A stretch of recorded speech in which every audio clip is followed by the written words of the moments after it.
Nongeye kubaha ikaze inshuti bakunzi ba Bwakeye TV News, nkaba ngiye kubagezaho amakuru akomeje kuvuga mu Rwanda mu nzu ya Ferwafa, dore ko hakomeje kuba iyegura rikomeye cyane muri iyi nzu, dore ko umwe muri Ferwafa ukomeje kuvuza ubuhuha. Umunyamabanga mukuru w'ishyirahamwe ry'umupira w'amaguru mu Rwanda Ferwafa Muhire Henry nawe ku munsi w'ejo kuwa kane akaba yarasezeye ku mirimo ye, mu gihe abandi bakozi barimo Iraguha David wari ushinzwe imari n'abagize komite nyobozi nka komiseri ushinzwe amategeko Uwanyirigira Delphine n'ushinzwe umutungo Habiyakare Chantal nabo beguye ku nshingano zabo.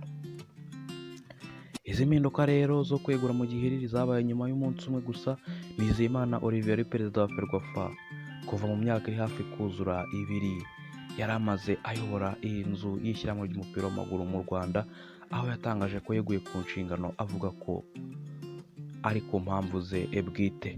Ni icyemezo yafashe kwa 19 Mata 2023. Amakuru yizewe rero nuko Muhire Henry kuri uwa kane tariki ya 20 Mata 2023 yamenyesheje abakozi bakorana muri Ferwafa ibyo gusezera ku nshingano ze.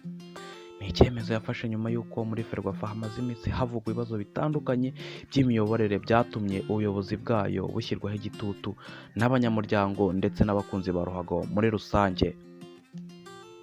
Amakuru yizewe rero kugeza ubu ngubu ni uko visi perezida wa Ferwafa Habyarimana Marcel akaba ari we uri kuyobora iri shyirahamwe mu buryo bw'inzibacyuho, ndetse amategeko akaba ateganya ko agomba guhamagaza inteko rusange bitarenze ukwezi kumwe kugira ngo hemezwe igihe amatora ya perezida mushya azabera.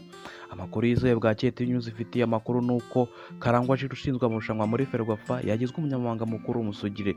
Iyi ni Bwakeye TV News, ndagushimira amaze gukora subscribe, ariko nshishikariza nawe turayikora kuyikora kugira ngo ujye ukomeza kuryoherwa n'ibiganiro bitandukanye Bwakeye TV News ikugezaho umunsi ku munsi. Ciao.